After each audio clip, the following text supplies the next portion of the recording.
ਹਾਂਜੀ ਬਾਈ ਜੀ, ਹਾਂਜੀ, ਹੋਰ ਕੀ ਹਾਲ ਚਾਲ? ਠੀਕ ਠਾਕ ਹੋ ਤੁਸੀਂ? ਬਸ ਠੀਕ ਹੈ ਜੀ। ਕਰੀਏ ਫਿਰ ਆਪਾਂ ਹਾਂ। ਡਿਸਕਸ਼ਨ ਸਟਾਰਟ, ਜੀ ਜੀ ਜੀ ਜੀ, ਤੁਸੀਂ ਹਨਾ। ਅੱਜ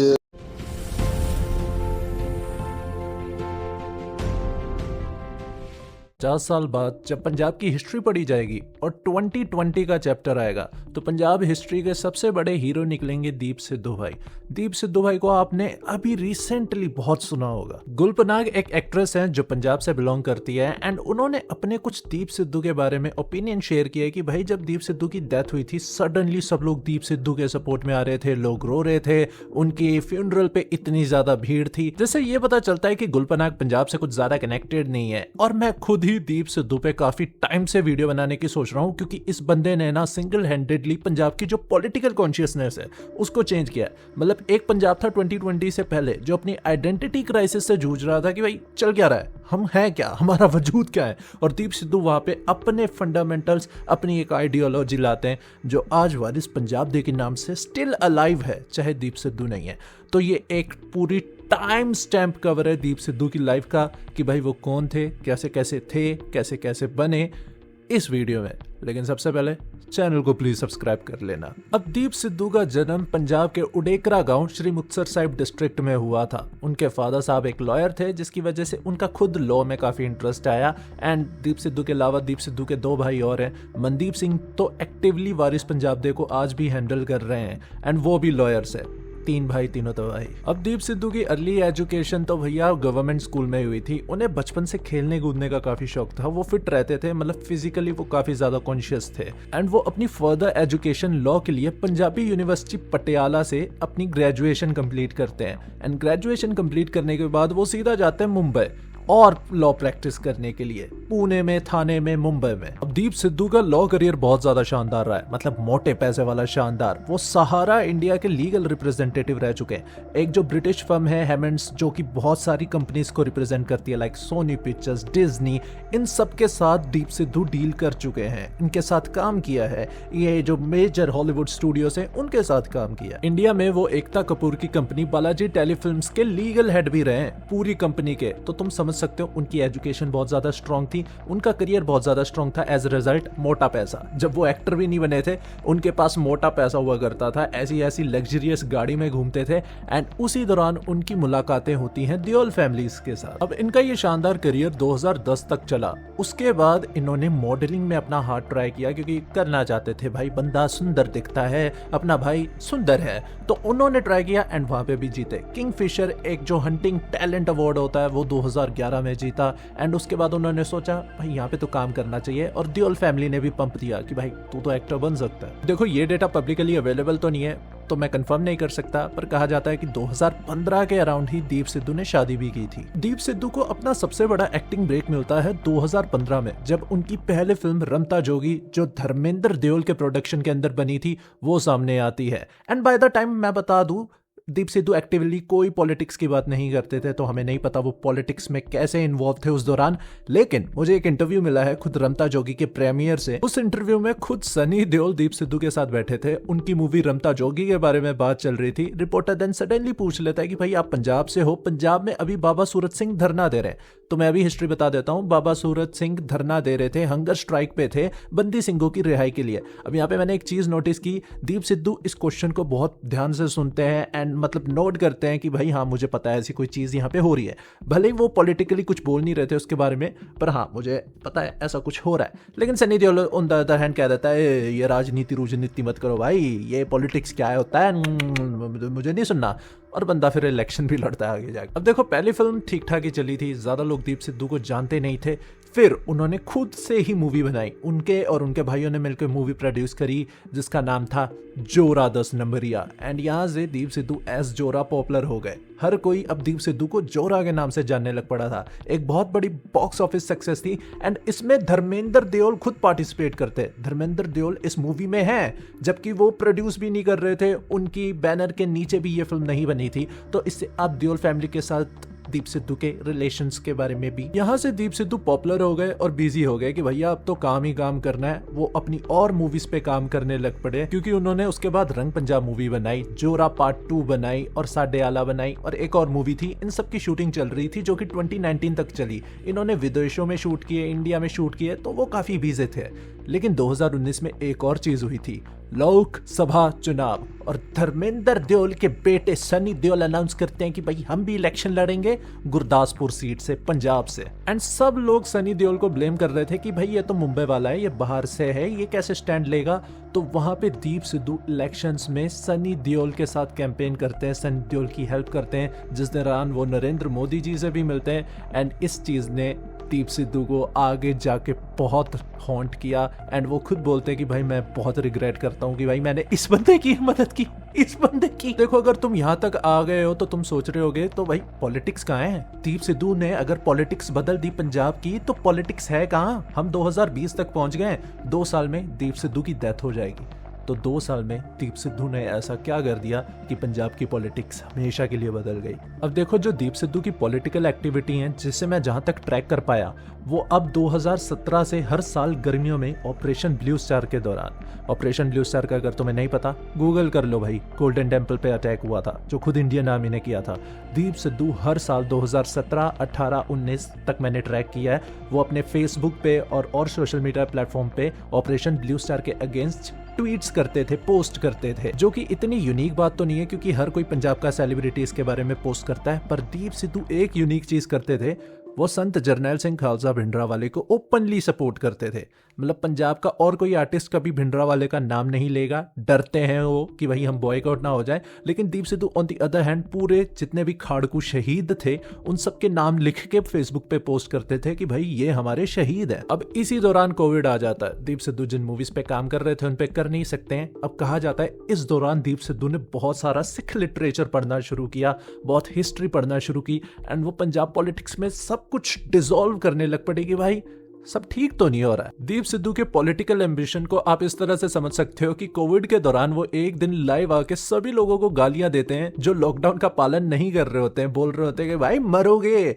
एंड उन्होंने हमें आइकॉनिक मीम दिया वहां पे, जमा ही सिरा ही की लग्या पिया इत्थे, भैन चोदा इड्डा कलन्ना दा देश है यार ये हिंदुस्तान। मेरी तो जिंदगी बदल गई ये वीडियो देखने के बाद। लेकिन इसी दौरान एक इवेंट ऐसा होता है जो पंजाब के पॉलिटिक्स को हमेशा के लिए बदलने वाला था, फार्मर प्रोटेस्ट। फार्मर अब हर जगह सड़कों पे थे, हर जगह प्रोटेस्ट हो रहे थे, एंड दीप सिद्धू भी इसके बारे में वोकली बोलना शुरू कर देते हैं सोशल मीडिया पे। अब देखो, फार्मर प्रोटेस्ट के अर्ली दिनों में ये हो रहा था कि प्रोटेस्ट ऑर्गेनाइज नहीं थे, कोई पटियाला में धरने दे रहा था, कोई भटिंडा में, कोई अमृतसर में, तो ऑर्गेनाइजेशन कोई थी नहीं जिसपे गवर्नमेंट पे कोई प्रेशर नहीं बन रहा था।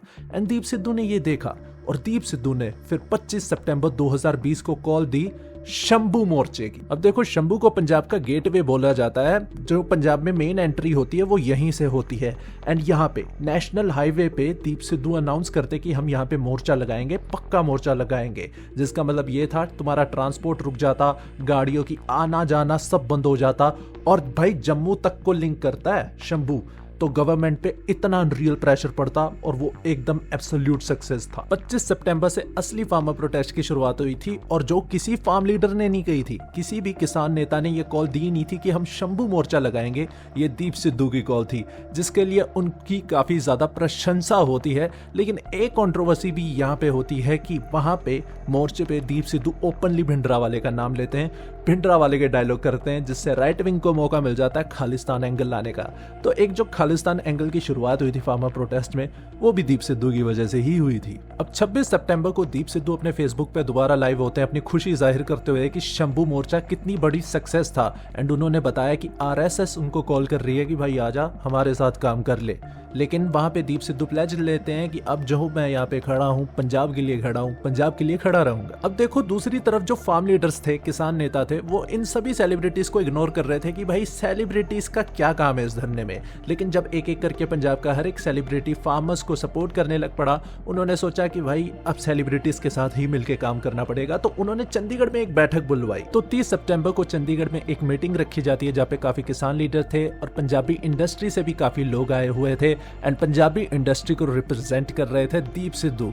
जस बाजवा ने इसके बारे में बताया था कि भाई दीप सिद्धू सबसे पढ़ा लिखा इंसान था, उन्हें लगा कि भाई दीप सिद्धू को आगे करना ठीक है। एंड वहां पे भी दीप सिद्धू जो स्पीच देते हैं, आय हाय हाय, बंदा भाई नेचुरल था, तुम्हें यूट्यूब पे देखनी चाहिए। अब दीप सिद्धू उस मीटिंग में जैसी बातें कर रहे होते हैं, उनसे किसान नेता तो बिल्कुल भी खुश नहीं थे। आप वो उस वीडियो में साफ देख सकते हो। अब किसान आंदोलन अपना जोर तो पकड़ रहा होता है, लेकिन 4 ही दिन बाद, ठीक है, 3 अक्टूबर को एक अजीब सी चीज होती है।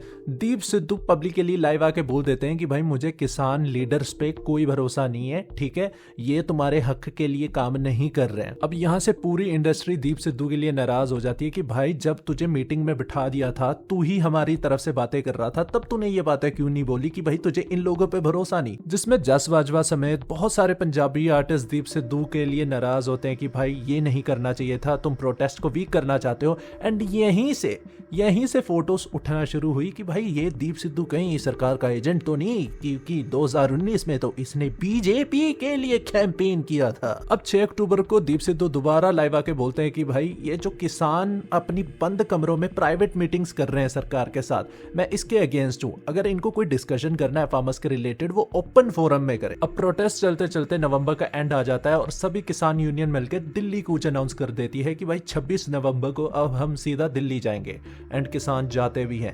एंड वहां पे इंटरेस्टिंग चीज ये होती है कि दीप सिद्धू भी किसानों के साथ जा रहे होते हैं। एंड हरियाणा पे एक जगह पे जब किसानों को रोक लिया होता है, दीप सिद्धू आगे आते हैं और इंग्लिश में उस पुलिसमैन के साथ डिबेट करने आ जाते हैं कि भाई किसानों का हक है ये। और वर्ल्ड मीडिया ने, नेशनल मीडिया ने वो इंटरव्यू इतना फैलाया, दीप सिद्धू रातों रात वायरल हो गए। एक ऐसा किसान जो इंग्लिश भी बोलता है। अब दीप सिद्धू की पॉपुलैरिटी की वजह से भरका जी, जो कि जानी मानी लिबरल हैं, दीप सिद्धू को इनवाइट करती हैं इंटरव्यू के लिए। ये नवंबर 29 की बात है जहाँ पे दीप सिद्धू का इंटरव्यू होता है। एंड वहां पे भरका जी पूछती हैं कि do you support Bhindranwale? Deep Sidhu कहते हैं हाँ जी भाई, आतंकवादी थोड़ी थे वो। वहां से दीप सिद्धू फिर डिस्क्रेडिट होना शुरू हो जाते हैं कि भाई ये तो यहाँ पे सिर्फ खालिस्तान की बात करने आए। अब देखो प्रोटेस्ट चलता रहता है, दीप सिद्धू काफी सारे इंटरव्यू करते हैं। कुछ किसान लीडर्स दीप सिद्धू को आगे नहीं आने देते, लेकिन कुछ लीडर्स आगे आने देते हैं। वो स्टेज से भी स्पीचेस देते हैं। कुछ किसान लीडर्स बोल देते हैं भाई स्टेज से स्पीचेस मत दो, क्योंकि दीप सिद्धू का विजन क्लियर था कि ये सब भैया किसानों के लिए तो नहीं हो रहा है। अब देखो दीप सिद्धू एक्सप्लेन करते हैं खुद ही कि भाई ये अगर सिर्फ किसानों के लिए इतनी भीड़ लग रही है, ये पॉसिबल नहीं है।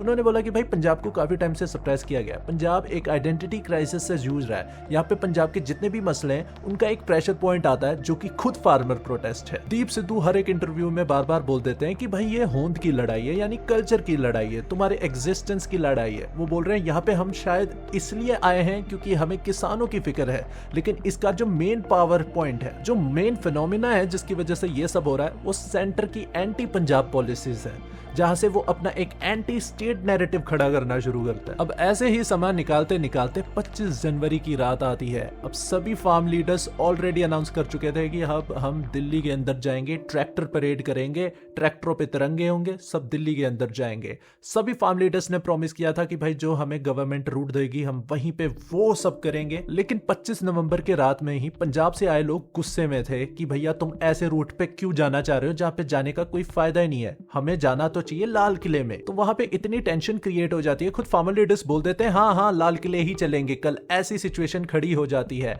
एंड दीप सिद्धू भी इन सब के बीच में फंस जाते हैं, क्योंकि दीप सिद्धू वहां पे जाते हैं कि भाई जो फार्म लीडर्स कह रहे हैं ना वो ही करना।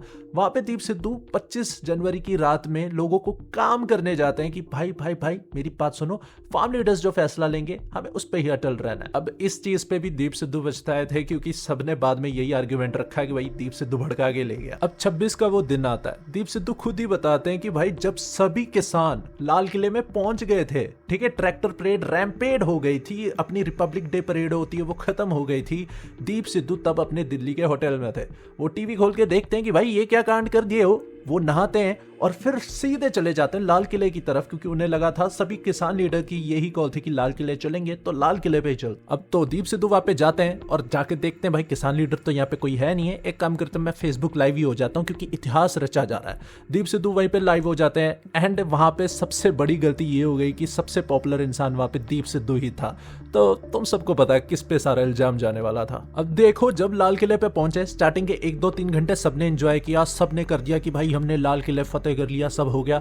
लेकिन फिर लोगों को रियलाइजेशन हुआ कि भाई हमने कुछ ज्यादा ही कर दिया है, अब सरकार हमारा प्रोटेस्ट उठवा सकती है, ये इल्जाम लगा के ये सारे एंटी नेशनल है। तो वहीं से सभी लोग अचानक से दीप सिद्धू के एंटी हो गए। अपना इंडियन मीडिया एंटी हो गया, खुद फार्मर प्रोटेस्ट एंटी हो गया, फार्म लीडर्स तो स्टार्टिंग से एंटी चल रहे थे और ज्यादा कट्टर एंटी हो गए कि भाई हमने तो पहले ही बोला था बीजेपी का एजेंट है ये। अब मैं सच बताऊं, मैं भी उस समय मौजूद था और हमारे आसपास भी यही बातें चल रही थी कि दीप सिद्धू ने सत्यानाश कर दिया है। अब वहां पे पब्लिक इतनी ज्यादा गुस्सा हो जाती है दीप सिद्धू से, दीप सिद्धू को भागना पड़ जाता है। दीप सिद्धू को एक रैंडम आदमी मिलता है, बोलता है भाई बाइक देगा। दीप सिद्धू एक रैंडम बंदे की बाइक लेके भाग जाते हैं क्योंकि भाई जान को खतरा था। अब सच बताऊं, दीप सिद्धू एक स्मार्ट इंसान था एंड उन्हें पता था कि एक पूरा नैरेटिव क्रिएट हो चुका है। अब Delhi police, Punjab police, Haryana police, सारी पुलिस इनके पीछे लगने वाली है, पब्लिक का भी सपोर्ट नहीं है। तो वो अंडरग्राउंड चले गए। 26 को रात को वो एक वीडियो रिकॉर्ड करते हैं पर पोस्ट नहीं करते हैं ताकि पुलिस ट्रैक ना कर पाए। दीप सिद्धू अगले 15 दिनों के लिए भगोड़े हो जाते हैं। वो खुद बताते हैं कि भाई वो पुलिस से बच के भाग रहे थे, छुप रहे थे, वो अपना मोबाइल यूज नहीं कर रहे थे, इंटरनेट यूज नहीं कर रहे थे, वो ट्राई कर रहे थे कि भाई बाकी दुनिया से VPN से कनेक्ट करूं, टेलीग्राम पे किसी को मैसेज करूं कि भैया क्लब हाउस पे किसी को मैसेज करूं। दीप सिद्धू स्मार्ट थे, उन्हें पता था अगर पुलिस ने अभी पकड़ लिया तो लंबे समय तक ये वापस नहीं आने वाले, इन पे NSA लग जाना है और फिर खेल खत्म है बेटा। तो भाई इसलिए बोलते हैं पढ़ना चाहिए, पढ़ाई काम आती है। दीप सिद्धू लॉयर थे, वो जानते थे ये सारी गेम्स, ये सिस्टम चलता कैसे है, इसलिए उन्होंने प्रूफ जुटाने शुरू किए कि भाई अगर जब लाल किले पे सारे पहुंच गए थे, मैं अपने होटल रूम में था, तो मैं कैसे किसी को भड़का सकता हूं, मेरी क्या औकात है। एंड इसी दौरान दीप सिद्धू काफी सारी इमोशनल वीडियो रिकॉर्ड करते हैं अपनी सिचुएशन बताते हुए, बहुत ही ज्यादा इमोशनल दिखते हैं उन वीडियोस में, और वो सारे अपने इंस्टाग्राम पेज पे पोस्ट करते हैं। अब 9 फरवरी को दीप सिद्धू फाइनली सरेंडर कर देते हैं, दिल्ली पुलिस अरेस्ट करके ले जाती है एंड अब वो 2-2.5 महीने के लिए जेल में रहते हैं। दीप सिद्धू बताते हैं कि भाई इंटेलिजेंस वालों ने उनके साथ काफी भारी इंटेरोगेशन की, ठीक है, दबाव बनाते थे, लेकिन दीप सिद्धू झुके नहीं क्योंकि वो लॉयर थे। टॉर्चर वगैरह ऐसा कुछ नहीं हुआ। दीप सिद्धू ने खुद एक्सप्लेन किया है कि भाई मैं लॉयर था, उनके पास हिम्मत नहीं थी कि मुझे कुछ छू भी दें। दीप सिद्धू अपना एक्सपीरियंस भी शेयर करते हैं, भाई जेल का खाना बहुत बेकार था, रोटी जो जेल में मिलती थी वो तो इंसान खा भी नहीं सकते थे। दीप सिद्धू बताते हैं कि भाई जेल में उनके साथ एक बंगाली बाबा थे जो उनको चौल दिलवा देते थे, मतलब एक कहानी है। किसी ने कश्मीर फाइल्स देखी है? कश्मीर फाइल्स में जो विलन था यासीन मलिक, दीप सिद्धू जेल में उनसे भी मिले। दीप सिद्धू एक्सप्लेन करते हैं कि भाई जो कश्मीर के सेपरेटिस्ट लीडर थे यासीन मलिक, जो अभी जेल में बंद है, दीप सिद्धू भी उसी जेल में थे। दोनों की बातचीत होती थी कि भाई कश्मीर के साथ क्या हो रहा है, पंजाब के साथ क्या हो रहा है, ये चीज भी दीप सिद्धू ने शेयर। अब दीप सिद्धू खुद ये बताते हैं कि भाई ये जो दिल्ली इंटेरोगेशन ब्यूरो वाले थे, ये खुद बताते थे कि हाँ भाई पता है हमें तू बेकसूर है ये, लेकिन पॉलिटिकल ड्रामा है तो करना तो पड़ेगा ही। अब 16 अप्रैल को फाइनली दीप सिद्धू को बेल मिलती है, लेकिन दिल्ली पुलिस फिर से दीप सिद्धू को उठा के ले जाती है क्योंकि पॉलिटिकल ड्रामा है, करना तो पड़ेगा ही। अब फाइनली 26 अप्रैल को जाके दिल्ली हाई कोर्ट खुद दीप सिद्धू को बेल देती है कि भाई कुछ नहीं किया, बच्चे को जाने दो, अपनी इंटेरोगेशन करते रहना, लेकिन जेल में रखने की जरूरत नहीं है। अब दीप सिद्धू फाइनली जेल के बाहर तो आ जाते हैं, लेकिन उनके पास बहुत बहुत बड़ी प्रॉब्लम्स थी। सबसे पहले पंजाब का ट्रस्ट जीतना, क्योंकि इस पॉइंट तक दीप सिद्धू पे कोई यकीन नहीं कर रहा था। सबको लगता था दीप सिद्धू एक एजेंट है, गद्दार है, एंड हर चीज में वो फंसी जाते थे। अब जैसे जेल से बाहर आ गए, लोगों ने फिर बोलना शुरू कर दिया, देखो जेल से बाहर भी आ गया, हमें पहले ही पता था बीजेपी का बंदा है। दीप सिद्धू इस पे खुद कहते हैं कि भैया मुझे तो डिफाइन ही नहीं किया जा सकता। अब दीप सिद्धू समझ जाते हैं कि भाई किसान आंदोलन पे उनको दोबारा स्पेस तो नहीं मिलने वाली, लेकिन उन्होंने पंजाब के लिए कुछ करना था, पंजाब का ट्रस्ट जीतना था, पंजाब में एक नैरेटिव फैलाना था। तो दीप सिद्धू बैक टू बेसिक्स जाते हैं। अब ये जो भाई ये समय ना, अप्रैल से लेके दिसंबर 2021, दीप सिद्धू गांव-गांव में जाते हैं, वहां पे स्पीचेस देते हैं, ठीक है, अपना एक नैरेटिव क्रिएट करते हैं। बहुत सारे इंटरव्यूज करते हैं, बैक टू बैक जो बड़े पंजाब के मीडिया हाउसेस थे उनके साथ इंटरव्यू करते हैं, एक्सप्लेन करते हैं कि भाई मैंने तो रेड फोर्ट पे कुछ किया ही नहीं, अपनी साइड रखते हैं। मैं सच्ची बताऊं, दीप सिद्धू बहुत कन्विंसिंग थे, बहुत स्मार्ट थे। उन्होंने अपना हर एक आर्ग्यूमेंट इतने स्मार्टली रखा कि आप उनको काउंटर ही नहीं कर सकते थे। हर चीज के लिए वो प्रूफ लेके बैठे थे। अच्छा तुमने लगता है कि मैंने ये किया तो ये बता दो, ये कैसे हो गया। दीप सिद्धू को नौजवानों का भी मन जीतना था, इसलिए वो रेगुलरली ट्विटर, फेसबुक और क्लब हाउस जैसे प्लेटफॉर्म्स पे और खुद टेलीग्राम पे आके ऑडियो कॉन्फ्रेंसेस, ऑडियो कॉल्स रखते थे कि भाई तुम क्वेश्चन पूछो, मैं तुम्हारे जवाब दूंगा। एक मतलब पूरी डिबेट करते थे इंटेलेक्चुअल तरीके से।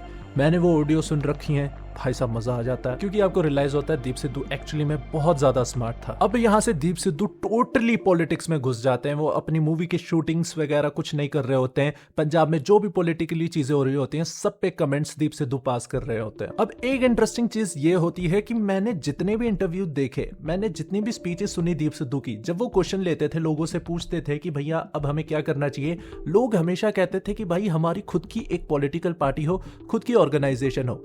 खैर दीप सिद्धू खुद वहीं पे क्लियर कर देते थे कि अगर मैं खुद की पॉलिटिकल पार्टी बनाऊंगा तो हारूंगा।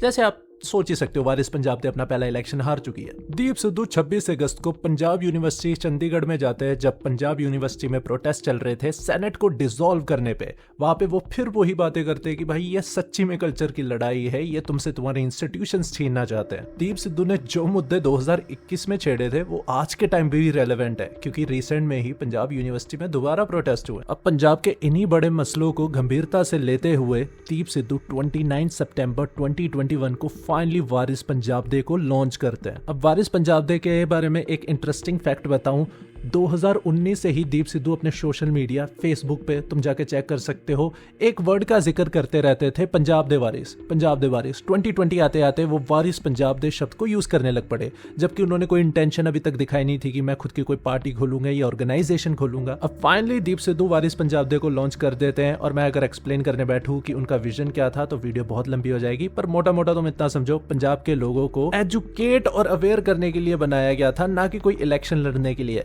आज का जो वारिस पंजाब दे ग्रुप है वो बिल्कुल भी वो कुछ नहीं कर रहा जो दीप सिद्धू ने विजन रखा था। अब अक्टूबर में अमृतसर गोल्डन टेम्पल में एक बेदबी का अटेम्प्ट होता है, जिस बंदे को वहीं पे एट द पॉइंट मार दिया जाता है। दीप सिद्धू यहाँ पे भी आके ओपनली बोलते हैं, अपने विचार रखते हैं कि भाई इट्स लाइक सोधना, नॉट मारना, सोधना, और ये स्टेट ही करवा रही है। अब फाइनली 19 नवंबर 2021 आता है, वो दिन जब मोदी सरकार तीनों कृषि कानूनों को वापस ले लेती है, और दीप सिद्धू इसी खुशी में क्लब हाउस पे ऑनलाइन आते हैं लोगों से बात करने के लिए। लेकिन इंटरेस्टिंग बात तो यहाँ पे है, दीप सिद्धू और अमृतपाल सिंह की एक लौती रिकॉर्डेड इंटरेक्शन इसी दिन को निकल के आती है। अब ये इसलिए जरूरी हो जाता है क्योंकि बाद में अफवाह फैली थी कि भाई दीप सिद्धू तो अमृतपाल को जानता तक नहीं था, अमृतपाल ने वारिस पंजाब दे कहीं से चुरा लिया है। तो ऐसा नहीं था, दीप सिद्धू अमृतपाल को जानता था। यहाँ से बातें देख के लग रहा है इतने अच्छे से तो नहीं जानता था। खैर, जो उसका भाई और उसकी गर्लफ्रेंड खुद बोलती है कि भाई दीप सिद्धू की और अमृतपाल की सिर्फ फोन पे बात होती थी, वो दोनों कभी एक्चुअल में नहीं मिले। और इस मीटिंग में भी अमृतपाल एज अ दीप सिद्धू के मैनेजर की तरह काम कर रहा है, क्लब हाउस की मीटिंग को मैनेज कर रहा है, मॉडरेट कर रहा है। कोई बड़ा रोल यहाँ पे अमृतपाल का दिखता नहीं है। खुद दीप सिद्धू को नहीं पता होगा कि आने वाले एक साल में अमृतपाल कितनी बड़ी चीज बन जाएगी। अब नया साल आता है, पंजाब का इलेक्शन सर पे है, पॉलिटिकल माहौल पूरा गर्म है। 7 जनवरी को फिरोजपुर में प्रधानमंत्री नरेंद्र मोदी आते हैं,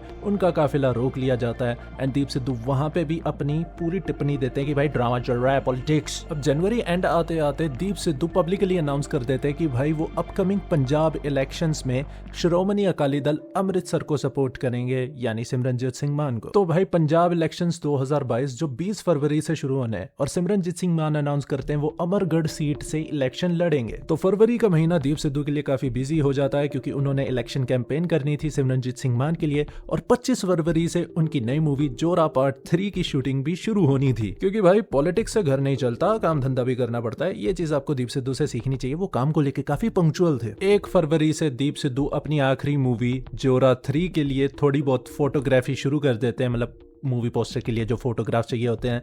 मूवी सिनेमा जगत इतिहास से दीप सिद्धू की ये आखिरी फोटो थी। अच्छा, वीडियो इतनी बड़ी हो गई है, एक इंटरेस्टिंग चीज और बता दूं, इन्हीं दिनों के बीच दीप सिद्धू एक मूवी शूट कर रहे थे हॉबी धालीवाल के साथ। ये एक सीक्रेट मूवी है जिसकी पब्लिकली कोई डिटेल्स है ही नहीं, लेकिन 7 फरवरी को Punjabi actor hobby Dhaliwal BJP join कर लेते हैं, जिसके रिस्पॉन्स में जब सिमरनजीत सिंह मान के लिए कैंपेन कर रहे थे दीप सिद्धू बोलते हैं कि भाई अगर हॉबी धालीवाल बीजेपी को नहीं छोड़ते हैं तो उनको मैं अपनी मूवी से निकालूंगा। होगा जिस भी मूवी पे वो काम कर रहे थे। और दीप सिद्धू की डेथ के बाद हॉबी धालीवाल ने खुद कंफर्म किया था कि हाँ भाई एक मूवी है जो आधी शूट हो चुकी है दीप सिद्धू के साथ, लेकिन पूरी कंप्लीट होती उससे पहले ही दीप सिद्धू की डेथ हो गई। तो भाई मनदीप भाई प्लीज भाई मूवी रिलीज करवा दो, आधी जितनी भी बन गई है कर दो भाई रिलीज। वैसे 2022 के अप्रैल में आई साडे आला दीप सिद्धू की आखिरी मूवी है, लेकिन हॉबी धालीवाल के अकॉर्डिंग और खुद दीप सिद्धू के अकॉर्डिंग एक और मूवी है जो आधी शूट हो चुकी है। अब वो रिलीज करना या ना करना अपने मनदीप भाई दीप सिद्धू के ब्रदर के हाथ में है। तो ये एक इंटरेस्टिंग सिनेमा लवर्स के लिए मैंने फैक्ट बता दिया। अब 7 फरवरी से 13 फरवरी के बीच में Deep Sidhu back to back Sangrur जिले में बहुत सारा प्रचार करते हैं, इलेक्शन कैंपेन करते हैं सिमरनजीत सिंह मान के लिए कि भाई जितवा दो सिमरनजीत सिंह मान को, यही हमारी कम्युनिटी के एक लौते लीडर हैं। और बहुत तगड़ी तगड़ी बातें बोलते हैं। मतलब दीप सिद्धू की आखिरी स्पीच भी सिमरनजीत सिंह मान के कैंपेन से आती है, दीप सिद्धू की आखिरी पब्लिक वीडियोस भी सिमरनजीत सिंह मान के इलेक्शन कैंपेन से आती हैं, जो कि तुम यूट्यूब पे देख सकते हो। अच्छी स्पीच दी है। जो मुझे इंटरेस्टिंग चीज लगी मैं शेयर करना चाहूंगा। दीप सिद्धू उन स्पीचेस में कहते हैं कि भाई ऐसा इतिहास में होता है कि कुछ सालों तक कुछ भी नहीं होता, लेकिन एक साल में ही सब कुछ हो जाता है। बिल्कुल वैलिड चीज़ है। पंजाब में पिछले 40 सालों से कुछ नहीं हो रहा था, लेकिन ये एक साल फार्मर प्रोटेस्ट का सब कुछ हो गया। सारी पॉलिटिक्स पंजाब की फॉरएवर के लिए चेंज हो गई। अच्छा, इस दौरान कुलजिंदर सिंह सिद्धू जो एक पंजाबी एक्टर है, वो भी सिमरनजीत सिंह मान के लिए कैंपेन कर रहे थे दीप सिद्धू के साथ ही, पर दोनों साथ में नहीं, क्योंकि कुलजिंदर सिद्धू दीप सिद्धू के थोड़े अगेंस्ट थे उस टाइम। बाद में वो उनकी डेथ के बाद वो भी बोलते हैं कि हाँ मैंने भाई बंदे को गलत नाप लिया। ये बात मैंने इसलिए उठाई क्योंकि उनके आखिरी दिनों में भी लोग भरोसा नहीं कर रहे थे। कुलजिंदर सिद्धू ने इलेक्शन कैंपेन के दौरान भी दीप सिद्धू के अगेंस्ट कुछ बोला था, तो एक वो जो गद्दारी का टैग होता है या सर्टिफिकेट होता है, वो तो दीप सिद्धू ने जीते जी अपने साथ हमेशा कैरी किया। 12 फरवरी को दीप सिद्धू मूसेवाले के साथ फोन पे बात करते हैं कि भाई इलेक्शन सपोर्ट चाहिए। अब 14 फरवरी का वो दिन आता है जब वैलेंटाइंस डे होता है, तो बच्चों इसलिए बोलते हैं लड़की से चक्कर मौत से टक्कर। तो दीप सिद्धू अपनी गर्लफ्रेंड के साथ वैलेंटाइंस मनाने दिल्ली जाते हैं। अब दिल्ली में वैलेंटाइंस मना लेते हैं। अगले दिन 15 फरवरी को वो आ रहे होते हैं वापस पंजाब गाड़ी में अपनी गर्लफ्रेंड के साथ। तो दिल्ली से बाहर निकल के केपीके पे खरखोडा में हरियाणा में दीप सिद्धू अपनी गाड़ी दे मारते हैं जाके एक ट्रक में। दीप सिद्धू की गर्लफ्रेंड रीना राय के अकॉर्डिंग जब उन्हें होश आया, दीप सिद्धू के सर से खून निकल रहा था, उनकी आंखें खुली थी और उनके आखिरी शब्द थे ओह शिट। मजाक नहीं कर रहा, यही आखिरी शब्द थे। और उसके बाद आसपास के लोग मदद करते हैं। दीप सिद्धू को हॉस्पिटल लेके जाया जाता है। उनके भाई को कॉल किया जाता है कि भाई दीप सिद्धू का एक्सीडेंट हो गया, आप यहाँ पे आ जाओ। लेकिन जब तक दीप सिद्धू हॉस्पिटल पहुंचते हैं उन्हें ऑलरेडी डेड डिक्लेयर कर दिया गया होता है। अब पंजाब में अभी भी इलेक्शन होने, ये बात आग की तरफ फैली हर जगह। सब लोगों ने अपनी राय देना शुरू किया। बातें होने लग पड़ी कि एजेंसियों ने दीप सिद्धू को मरवा दिया है। आज से 1 साल पहले जिस बंदे को सब लोग गद्दार गद्दार कह रहे थे, वो 1 साल के अंदर अंदर सबके लिए मसीहा बन गया था। पंजाब में दीप सिद्धू से बड़ा नाम और कोई नहीं था। पॉलिटिशियंस अपनी अपनी कंडोलेंसेस देना शुरू करते हैं और 16 फरवरी को दीप सिद्धू के लुधियाना वाले घर पे उनका अंतिम संस्कार किया जाता है। और कहा जाता है कि उनके अंतिम संस्कार पे 4 से 5 लाख लोग आए थे। हर जगह निशान साहिब थे, सब लोग केसरी झंडे लेके आए थे। एक ट्रूली खालसा अवेकनिंग मोमेंट। और एट एंड दीप सिद्धू के अंतिम संस्कार पर खालिस्तान जिंदाबाद के नारे लगे थे। तो यहीं पे चैप्टर खत्म होता है दीप सिद्धू का, एक ऐसा व्यक्ति जिसने पंजाब पॉलिटिक्स को हमेशा के लिए बदल दिया। तो आज की वीडियो में इतना ही। अगर आप चाहते हो कि मैं ऐसी ही टाइमलाइन वाली वीडियो और लोगों के लिए बनाऊं जैसे अमृतपाल सिंह, और मैं दीप सिद्धू पे एक और वीडियो प्लान कर रहा हूं क्योंकि वो आइडियोलॉजी के बारे में होगी कि भैया दीप सिद्धू की आइडियोलॉजी क्या थी। इस वीडियो में हमने सिर्फ उनकी लाइफ के बारे में जाना, टाइम स्टैम्प कवर किए कि भाई कैसे कैसे सब कुछ हुआ था। जितना भी मैंने जाना, जितनी मैंने डिटेल में जाने की कोशिश की, मैं गया हूँ, इसलिए आधे घंटे की वीडियो तुम्हारे सामने तैयार है। बाकी प्लीज अगर आपको मेहनत पसंद आई तो चैनल को सब्सक्राइब कर लो और इस वीडियो को ज्यादा से ज्यादा शेयर करना। तो मिलते हैं, तब तक के लिए सब्सक्राइब कर लो पंजाब फ्लिक्स को।